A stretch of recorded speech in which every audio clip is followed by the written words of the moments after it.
주의 일을 보겠네. 내 작은 마음 돌이켜서 하늘의 꿈 꾸게 하네. 주님을 볼 때 모든 시선을 주님께 드리고 살아계신 하나님을 느낄 때 내 삶은 주의 역사가 되고 하나님이 일하기 시작하네. 성령이 나를 변화시켜, 성령이 나를 변화시켜 모든 어둠 사라질 때 주의 일을 보겠네. 황폐한 땅 가운데서 주님 마음 알게 되리. 주님을 볼 때 모든 시선을 주님께 드리고 전능하신 하나님을 느낄 때 세상은 주의 나라가 되고 하나님이 일하기 시작하네.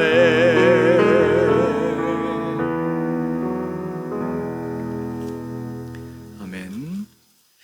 우리 다 함께 묵도하심으로 일부 예배 주님 앞에 올려드리겠습니다.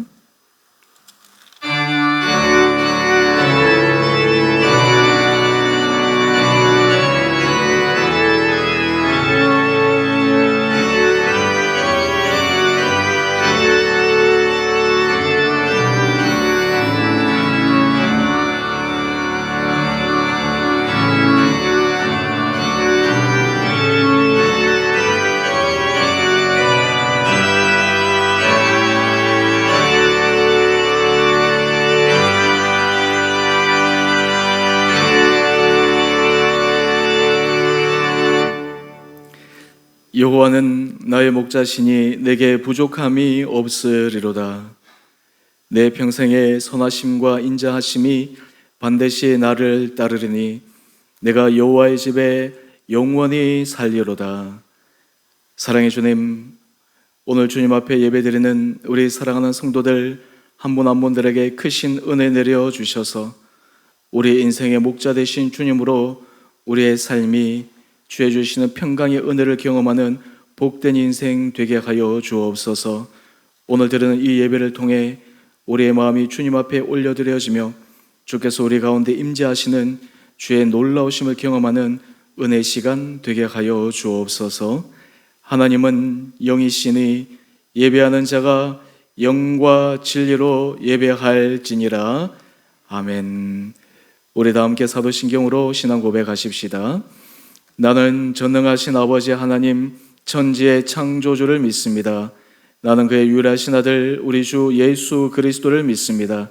그는 성령으로 잉태되어 동정녀 마리아에게서 나시고 본디오 빌라도에게 고난을 받아 십자가에 못 박혀 죽으시고 장사된 지 사흘 만에 죽은 자 가운데서 다시 살아나셨으며 하늘에 오르시어 전능하신 아버지 하나님 우편에 앉아 계시다가 거기로부터 살아있는 자와 죽은 자를 심판하러 오십니다. 나는 성령을 믿으며 거룩한 공교회와 성도의 교제와 죄를 용서받는 것과 몸의 부활과 영생을 믿습니다. 아멘. 우리 다 함께 찬송가 210장 찬양하겠습니다.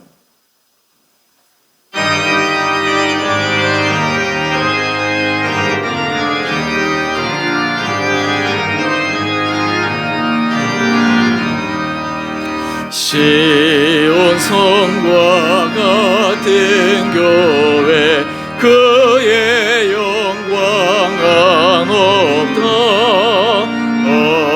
허락하신 말씀대로 주가 친히 세워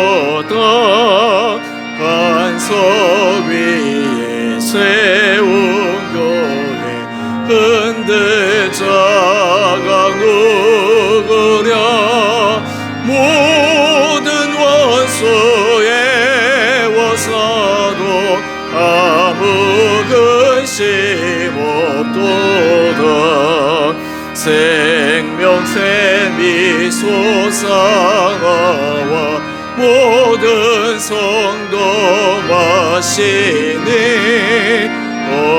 언제든지 흘러넘쳐 부족함이 없도다.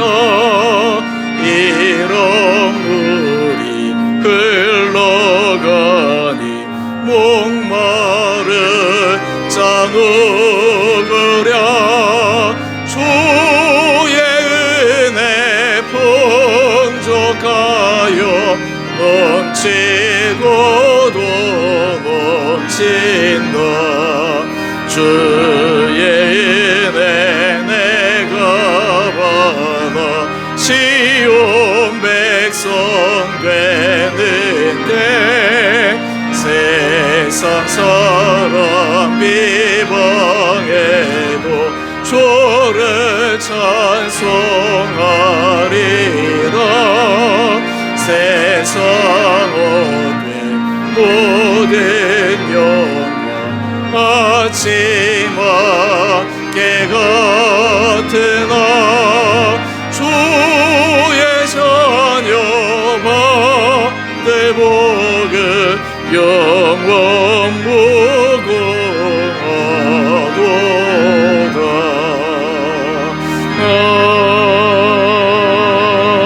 아멘. 교회 소식입니다.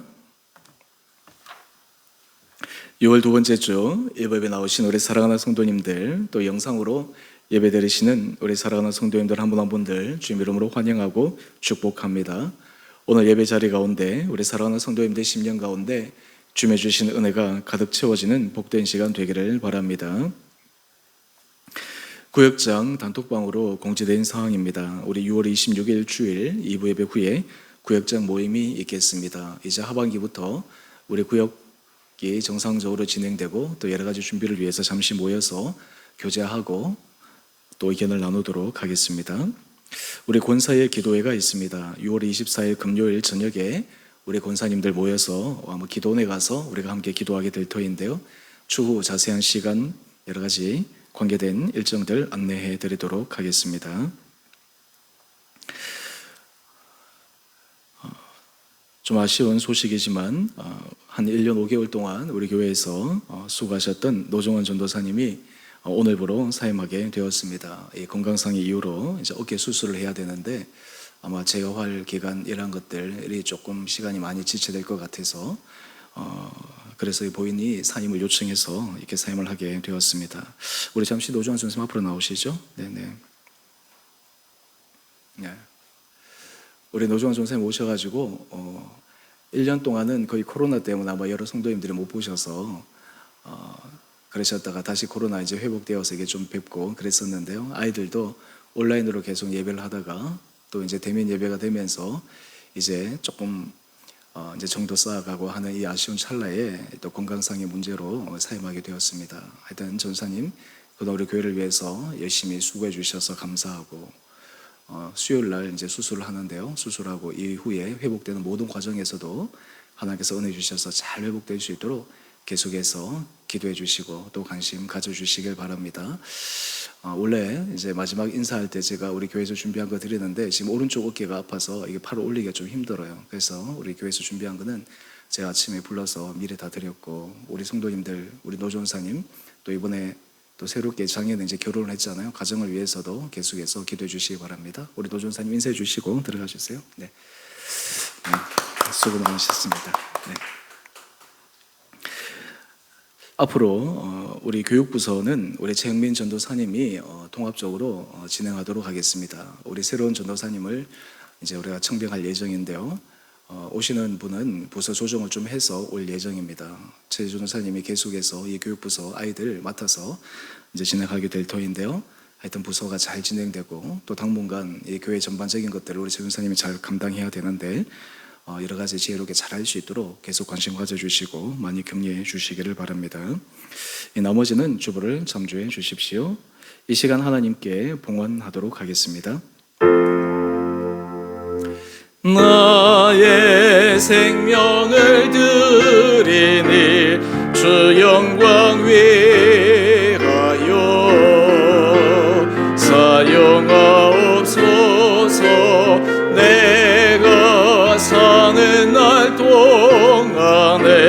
주를 찬양하며 기쁨의 제물 되리. 나를 받아주소서.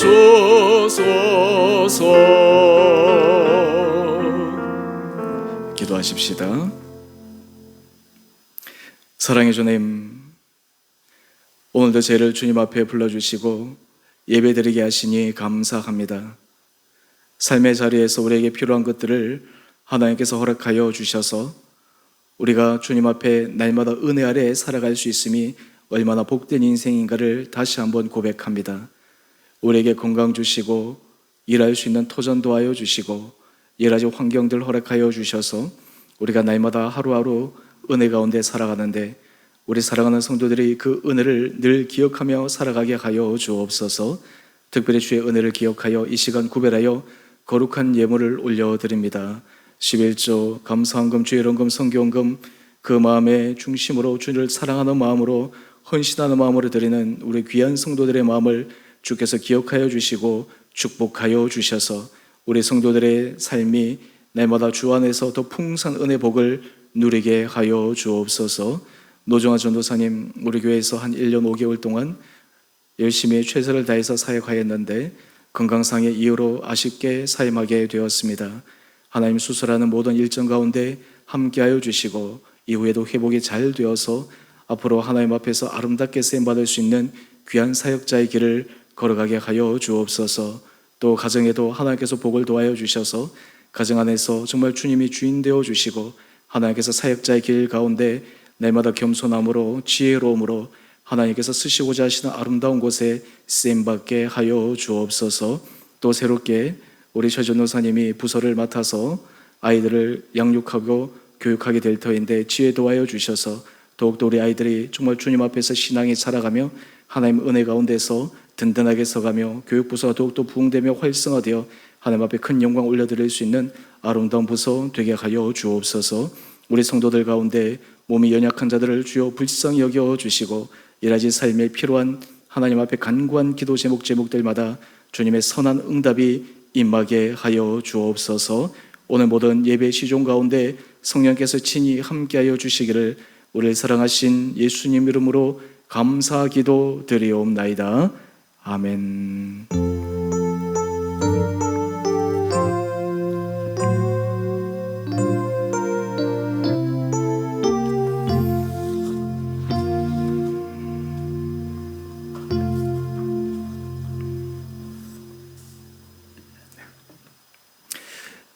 오늘 하나님께서 우리에게 주시는 말씀 사도행전 3장 6절 말씀입니다. 한 절 말씀 제가 봉독하겠습니다. 베드로가 이르되 은과 금은 내게 없거니와 내게 있는 이것을 내게 주노니 나사렛 예수 그리스도의 이름으로 일어나 걸으라 하고. 아멘. 날씨가 많이 더워지고 있습니다. 우리 성도님들 하나님께서 늘 영육간의 강건함으로 붙들어 주시고 특별히 우리가 예배 자리에 나올 때마다 우리 안에 새로운 힘을 주시는 귀한 은혜 시간을 경험할 수 있기를 원합니다. 코로나를 우리가 겪으면서 또 최근에 여러 가지 힘든 그러한 사람들이 많이 있습니다. 저도 주변에 사람들을 만나면 행복하다는 사람보다 힘들고 어렵다, 참 살기 쉽지 않다 이렇게 고백하는 사람들을 더 많이 만나게 됩니다. 유엔에서 146개국 나라의 행복지수를 조사를 했습니다. 해마다 조사를 하는 것 같은데요. 우리나라가 선진국에 진입했다 이렇게 국민들이 또 많이 인식을 하고 또 우리가 자축하는 그러한 시간도 있었지만 우리나라의 행복지수를 조사해 보니까 한 59위 정도를 했습니다. 또 안타까운 것은 삶의 균형에 관해서 질문을 했는데 여기에서는 순위가 89위에 해당됐습니다.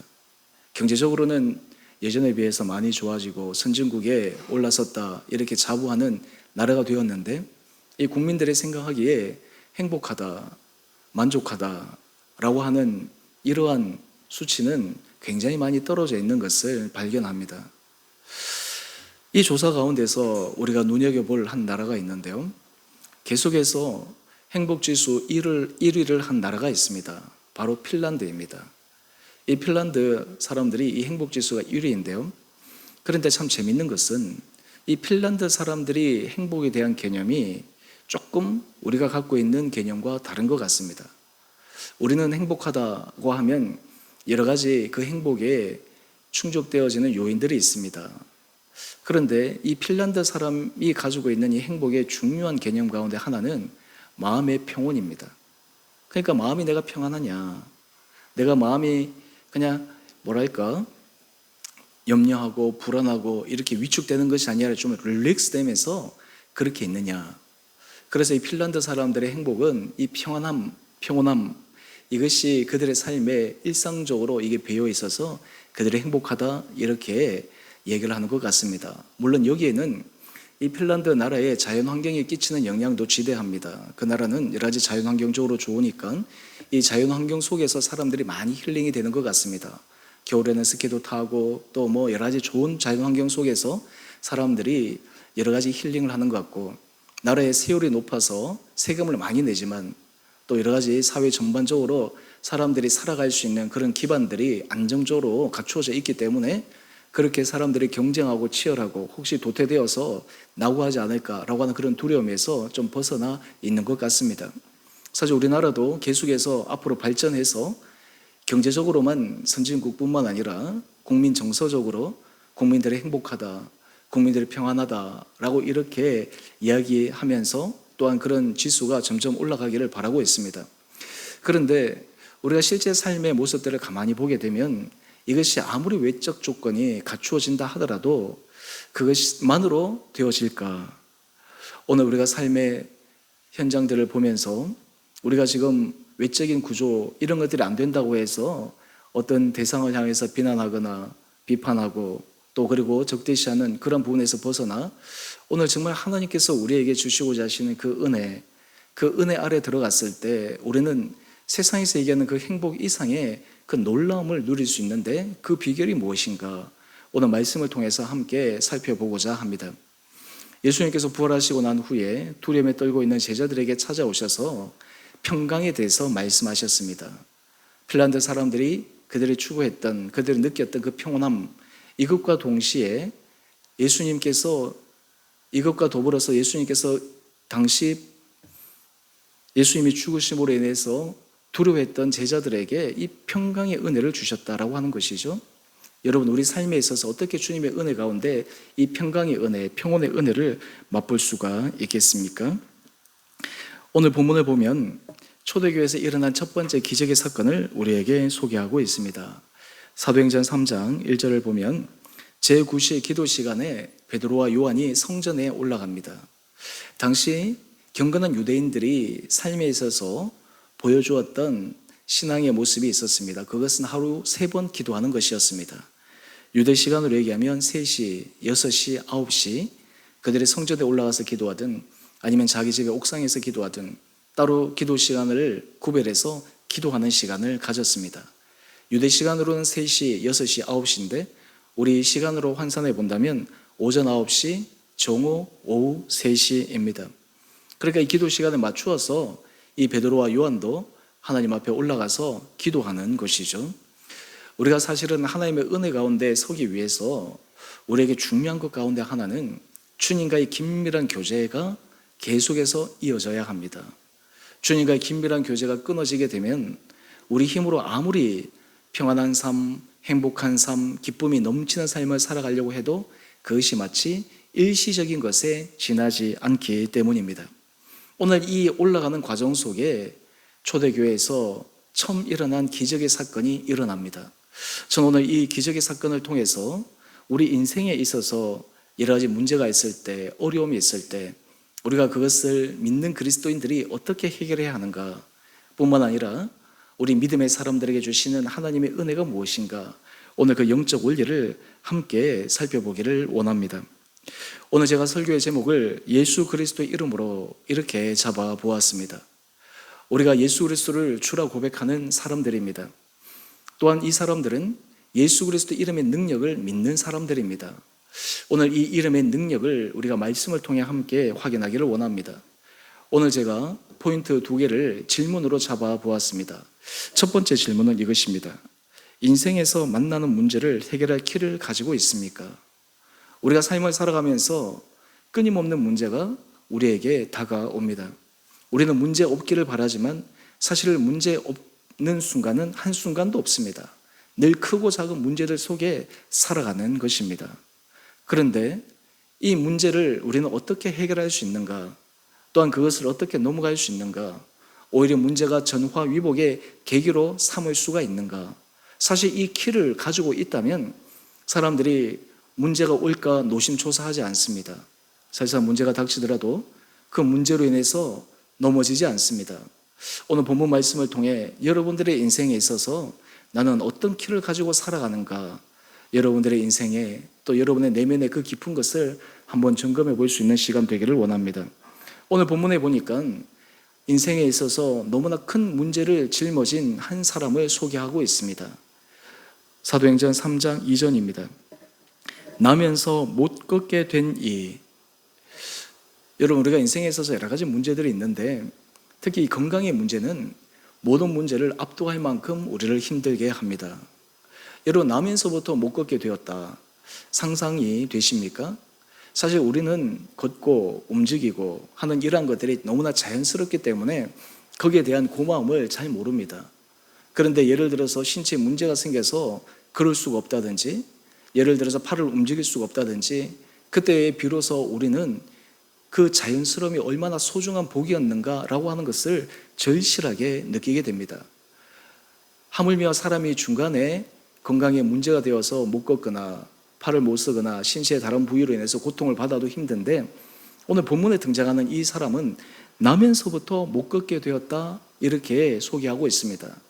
이 사람이 나면서부터 못 걷게 되었던 그 횟수는 우리 다음 사도행전을 보게 되면 이 사람이 한 40대 정도에 해당되는 사람인데요, 무려 40년 동안, 그러니까 오랜 시간 동안 못 걷게 되어서 어떤 의미에서 그의 삶에 있어서 문제가 해결되어지리라고 하는 그 희망조차도 사라진 그런 삶을 살고 있었던 것입니다.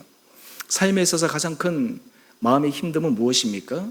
문제가 있을 때 어떤 문제를 해결할 수 있는 길이 있을 것이다.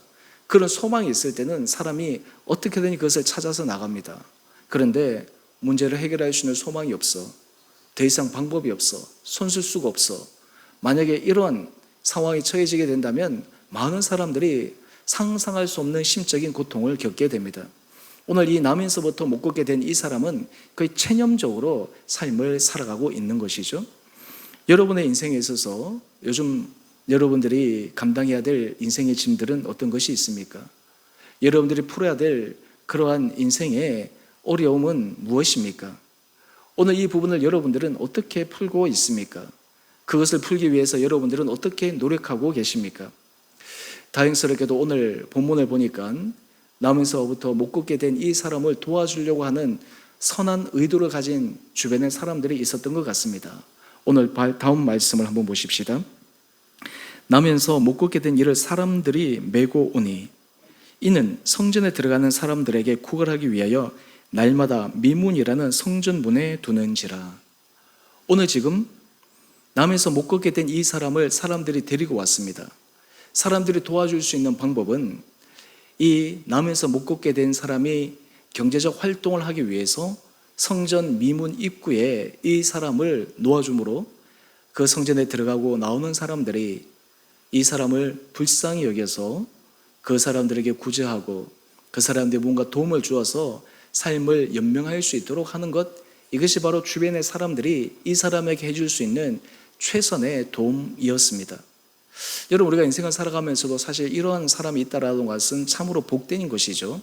그런데 여러분, 이 사람들이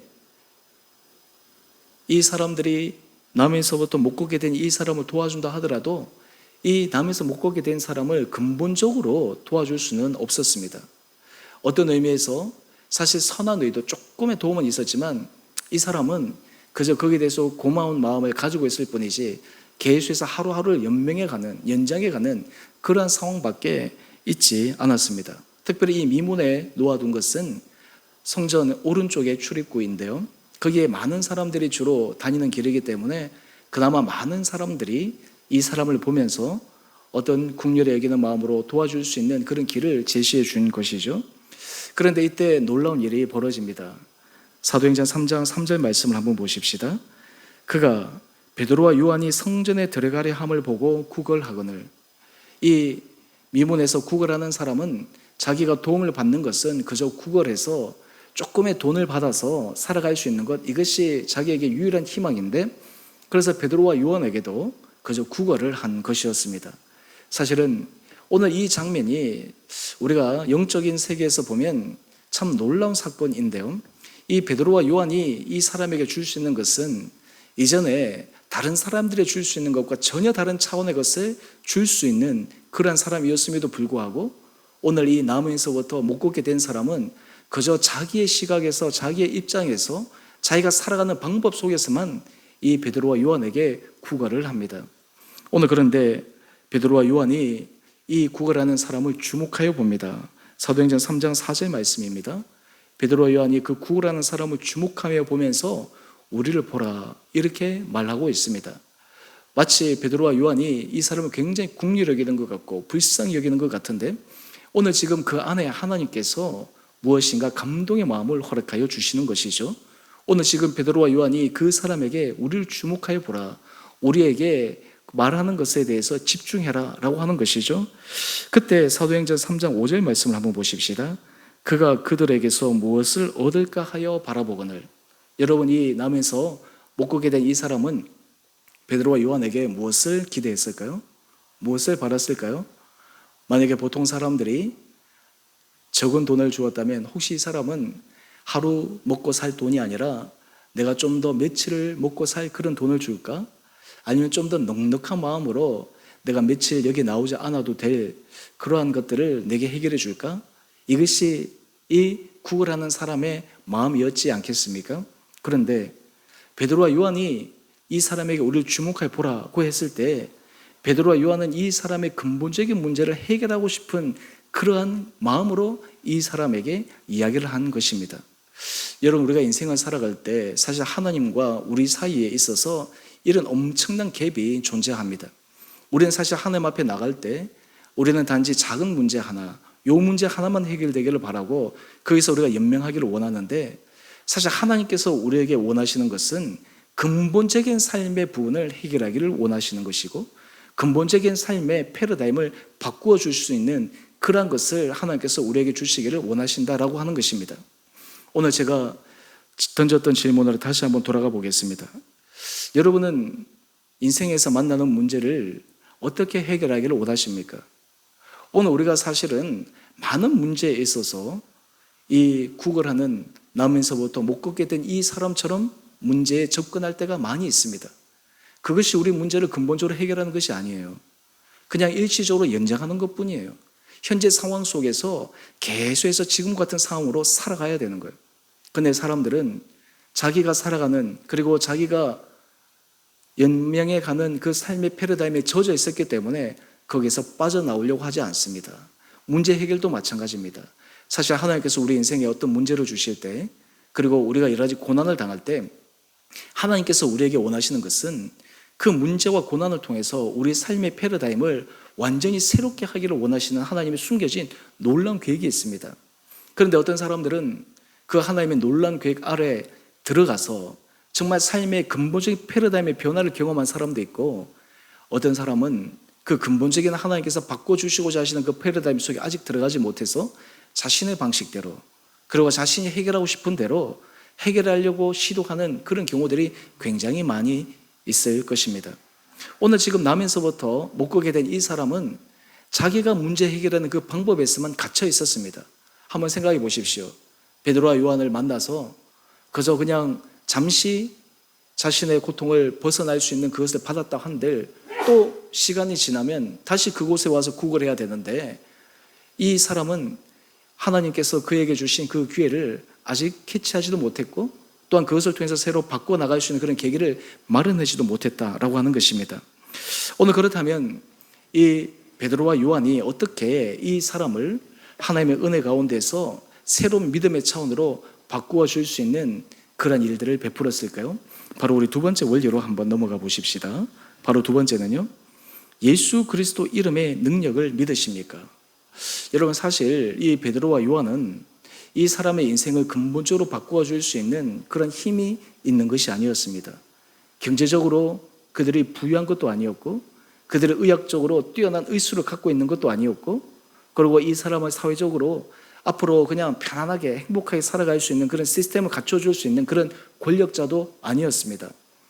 오늘 우리가 사실 인생에 있어서 여러 가지 문제들을 해결하고 할 때 우리는 예수 그리스도 안에서 이 문제가 해결될 수 있다라고 하는 것이 사실 믿음의 사람에게 가장 중요한 믿음의 표현입니다. 오늘 우리가 베드로와 이 요한의 이 모습을 한번 살펴보십시다. 사도행전 3장 6절 말씀입니다. 베드로가 나면서부터 걷지 못하는 이 사람에게 이렇게 얘기합니다. 은과 금은 내게 없거니와. 지금 이 사람이 원하는 것은 물질인데 베드로는 얘기합니다. 은과 금은 내게 없다. 당신이 지금 내게 원하는 그 물질적인 것은 내게 전혀 없다.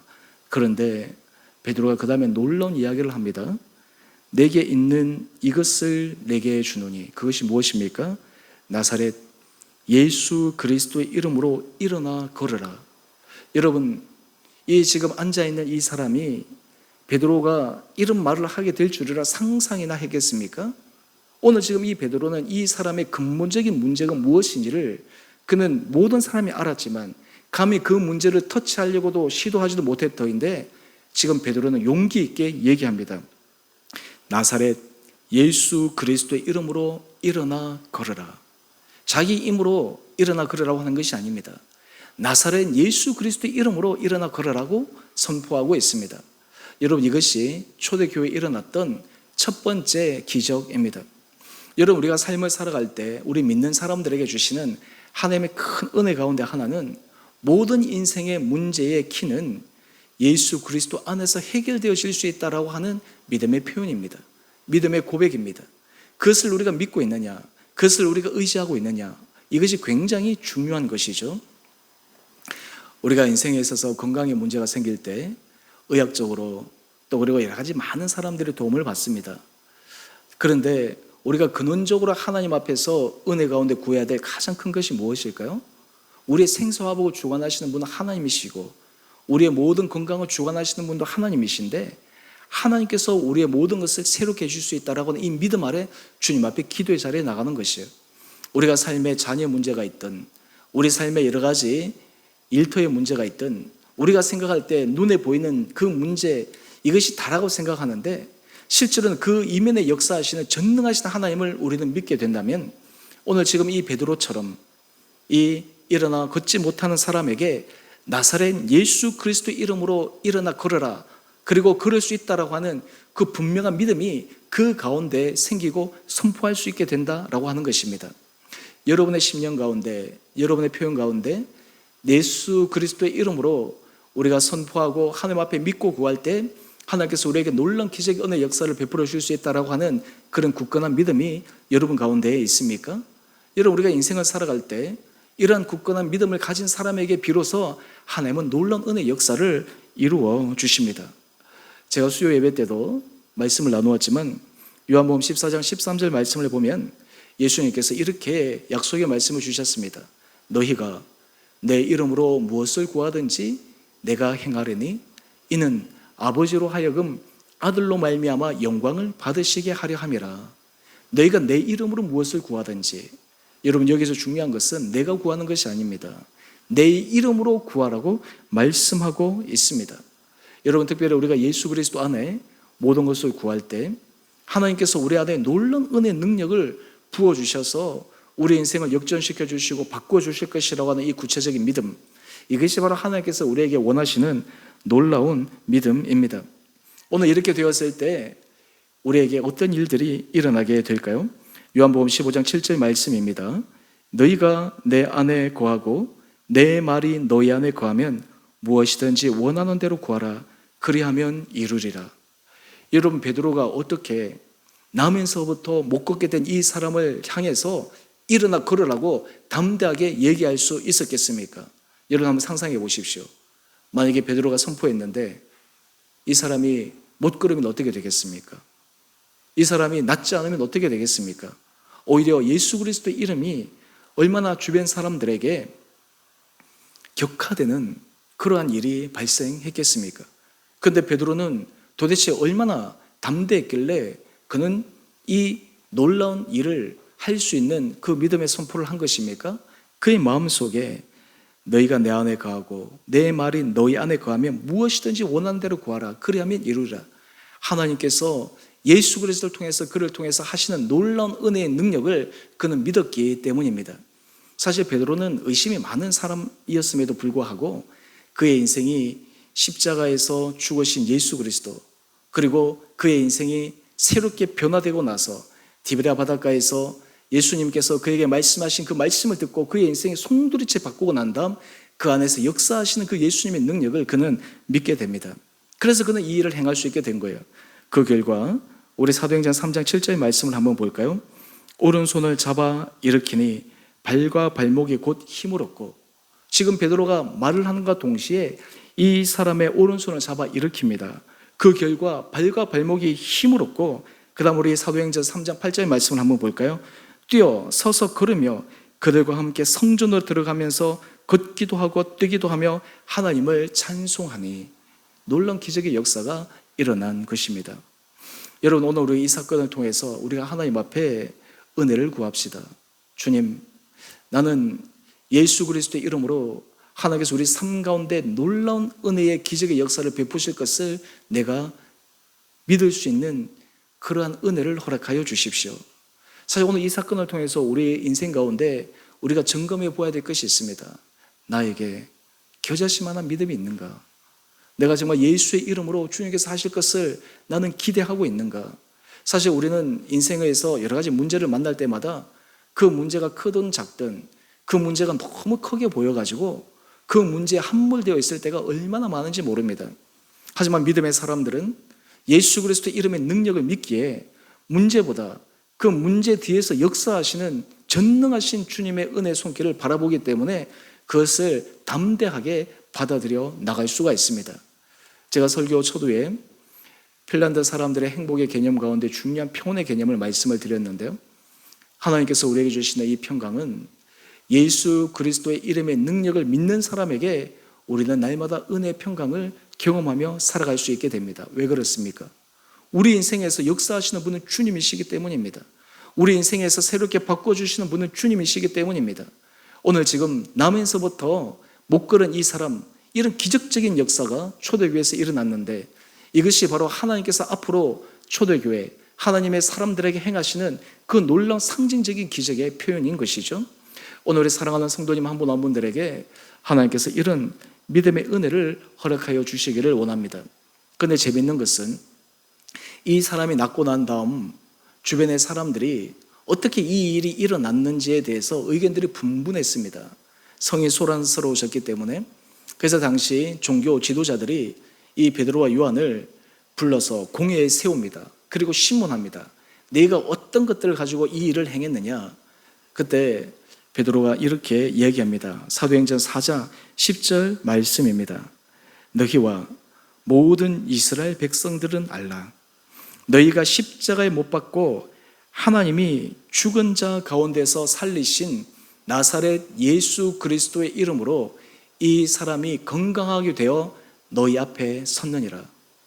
지금 베드로의 고백은 십자가에 죽으신 예수 그리스도, 그리고 부활하신 예수 그리스도가 바로 남에서부터 못 걸은 이 사람을 건강하게 새롭게 회복시켜 주시는 그 역사의 힘이 여기서 나왔다라고 담대하게 선포하고 있습니다. 여러분, 오늘 사실 우리들의 인생 가운데 하나님께서 이런 믿음의 순전함을 허락하여 주시기를 원합니다. 우리가 사실은 신앙생활을 계속해서 하다 보면 신앙에 있어서 여러 가지 것들을 많이 배우게 되고 말씀도 많이 배우게 되다 보니까 우리 인생이 굉장히 복잡해질 때가 많아요. 그러니까 이 생각하고 저 생각하고 온갖 방법을 다 사용합니다. 그런데 여러분, 우리가 신앙생활에 있어서 하나님께서 원하시는 것은 심플한 신앙으로 돌아가야 되는 거예요. 하나님 앞에서 원래의 그 본질, 그 베이직으로 돌아가야 됩니다. 우리 믿는 사람들은 예수 그리스도의 이름의 능력을 믿는 사람들입니다. 많은 사람들이 이 예수 그리스도의 이름의 능력을 믿지 못하는 경우가 너무너무 많이 있습니다. 입으로는 믿는다라고 하는데 속으로는 못 믿는 거예요. 실제 삶에 있어서 그것을 받아들이지 못하는 거예요. 그러다 보니까 주님께서 우리 가운데 역사하실 그 역사를 기대할 수가 없습니다. 늘 우리 마음이 불안합니다. 늘 우리 마음이 초조해집니다. 우리가 주님께서 하실 그 일을 기대하고 바라보게 되면 우리 안에 평강의 은혜를 누릴 수 있게 됩니다. 초대교회에 많은 순교자들이 있었습니다. 여러분, 그 순교자들의 그 최후의 모습을 한번 상상해 보십시오. 어떻게 그 최후를 맞이하게 될까? 여러분, 인생에서 그 죽음의 순간에 서게 된다는 것은 극도의 공포감을 느끼는 순간이지 않습니까? 그런데 여러 가지 기록들을 보게 되면 순교자들이 그 마지막 순간에서도 평온함을 잃지 않습니다. 믿음의 담대함을 잃지 않습니다. 이 땅의 육체의 생명은 사람들이 거둬가지만 영혼의 생명을 지키실 그 하나님을 바라보면서 인생에 있어서 그 두려운 죽음의 순간까지도 어떤 의미에서 담대한 평안 가운데 넘어갑니다. 무엇을 믿었기 때문에 그것이 가능한 것입니까? 예수 그리스도 이름의 능력을 믿었기 때문입니다. 부활하신 예수 그리스도의 이름을 믿고 살아가기에 그 안에 담대함이 있는 것입니다.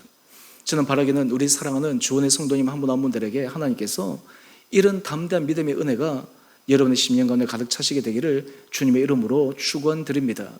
사실 오늘 우리의 삶 가운데 우리가 주님 앞에 믿음 없을 때가 너무 많습니다. 주님 앞에 우리의 믿음이 연약할 때가 너무 많습니다. 주님 앞에 우리가 고백하지만 고백하는 대로 우리 마음이 그 고백을 따라가지 못할 때가 얼마나 많은지 모릅니다. 오늘 예수 그리스도 이름의 능력을 믿을 때 오늘 여러분의 삶 가운데 하나님께서 놀라운 기적의 은혜를 베풀어 주시는 것을 경험할 수 있는 우리 귀한 한 분 한 분들 되시기를 주님의 이름으로 축원드립니다. 때로 우리의 삶의 문제가 우리 생각만큼 빨리 해결되지 않을 때에도, 때로는 그것이 지체될 때에도 우리는 낙심하지 않습니다. 절망하지 않습니다. 왜 그렇습니까? 그 가운데 역사하실, 또한 그것을 통해서 일하실 하나님의 놀라운 숨겨진 계획이 있음을 믿기 때문에 그러합니다. 여러분, 이것을 우리가 믿을 때 우리는 예수 그리스도의 이름으로 담대하게 나아갈 수 있습니다. 특별히 우리 주원의 교회 성도님들이 예수를 믿으면 뭐가 좋니? 왜 예수를 믿어야 되니? 또 우리 공동체의 다른 사람들을 전도하고 할 때 그 핵심 키워드가 어디에 있어야 됩니까? 바로 예수 그리스도의 이름의 능력을 신뢰하고 예수 그리스도의 이름의 능력을 담대하게 선포할 수 있을 때 우리 안에 전도라든지 다른 사람을 격려하며 세워주는 그 놀라운 일에 우리 성도님들이 참여하게 되리라 생각합니다. 앞으로 우리가 인생을 걸어갈 때, 또 우리의 공동체 한 걸음 한 걸음 믿음의 길을 나갈 때 우리 온 살아가는 성도님들 한 분 한 분들에게 예수 그리스도의 이름의 능력을 믿음으로 그 안에서 놀라운 기적의 은혜 역사를 기대하며, 또한 하나님께서 우리를 붙들고 계심을 날마다 믿으며, 그로 인해서 여러분의 인생이 하나님께서 사용하시는 거룩하고 아름다운 통로가 되어질 수 있게 되기를 주님의 이름으로 축원드립니다. 우리 함께 우리 찬양하시겠습니다. 예수의 이름으로 찬양하십시다.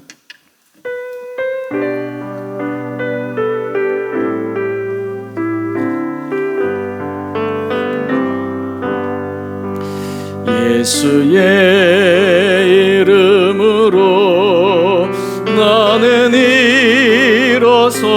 일어서리라. 주가 주신 능력으로 나는 일어서리라. 원수가 날 향해 와도 쓰러지지 않으리. 주가 주신 능력으로, 주가 주신 능력으로, 주가 주신 능력으로 일어서리. 우리 한 번 더 찬양합시다. 예수의 이름으로, 예수의 이름으로 나는 일어서리라. 주가 주신 능력으로 나는 일어서리라. 원수가 날 향해 와도 지지 않으리. 주가 주신 쏘신 능력으로 주가 쏘신 능력으로 주가 쏘신 능력으로 일어서리. 우리 함께 기도하십시다.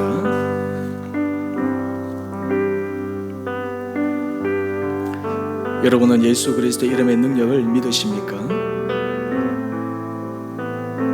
오늘 나면서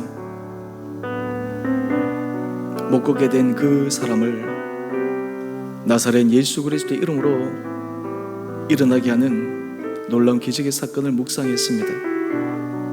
오늘 우리의 삶에서도 나사렛 예수 그리스도 이름을 믿고 그 이름의 능력을 바라볼 때 하나님께서 우리에게 하실 놀라운 일을 기대할 수가 있습니다. 오늘 여러분의 삶에 일하기 힘들고 어렵고 때로 우리 안에 불안한 모든 것들을 철저하게 주님 앞에 내려놓고 예수 그리스도의 이름 안에 주께서 행하실 그 능력을 기대하며 나갈 수 있는 믿음을 허락하여 주시도록 이 시간 주님 앞에 기도함으로 나가겠습니다. 우리 함께 기도하십시다.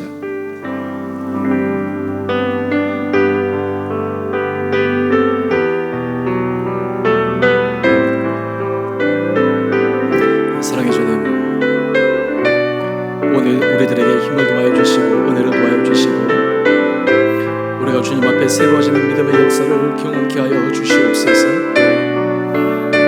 예수 그리스도 이름의 능력을 우리가 믿게 하여 주시고 예수 그리스도 이름의 능력을 우리가 바라보게 하여 주시고 우리의 삶의 작은 일에서부터 큰 일까지 예수 그리스도 이름 안에서 새롭게 바꾸어 주시고 변화시켜 주시고 하나님께서 일하실 것을 기대하며 나가는 우리 온 사랑하는 성도들 되게 하여 주옵소서.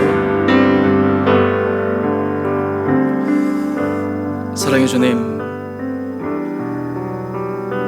우리는 인생의 크고 작은 문제들을 만날 때마다 문제들로 인해 낙심하고 답답해하고 불안해하고 초조하며 우리의 힘으로 우리의 능력으로 우리의 생각으로 그 문제를 해결하기 위해 최선을 다하여 수고하지만 또한 그것이 우리의 기대대로 되지 않을 때 우리 마음이 낭망하고 좌절하고 무너졌음을 주님 앞에 고백합니다. 나사렛 예수 그리스도의 이름을 우리가 온전히 믿을 수 있는 믿음 허락하여 주시고 나사렛 예수 그리스도의 이름의 능력을 바라볼 때 우리의 삶을 근본적으로 바꾸어 주시고 근본적으로 새롭게 해주시는 놀라운 주님의 그 은혜의 계획 아래 우리 온 성도들이 들어가게 하여 주옵소서. 우리는 우리 힘으로 노력할 때는 그저 작은 문제 그 안에서만 해결하여 살아가기를 원하지만 하나님은 우리의 인생을 새롭게 바꾸어 주시고 우리의 가정을, 우리의 일터를, 우리 공동체를 하나님 은혜 가운데 새로운 믿음의 차원으로 끌어올리기를 원하시는 그 주님의 크고 놀라운 섭리 아래 우리가 서게 하여 주셔서 우리 인생이 가면 갈수록 나사렛 예수 그리스도 이름의 능력을 경험하는 우리 귀한 한 분 한 분들 되게 하여 주옵소서. 다시 한번 예수의 이름으로 힘있게 서게 하여 주시고 예수 이름의 능력을 담대하게 선포하게 하여 주셔서 그로 인해 하나님이 하실 그 놀라운 기적의 주인공들이 우리 온 성도들이 되게 하여 주옵소서.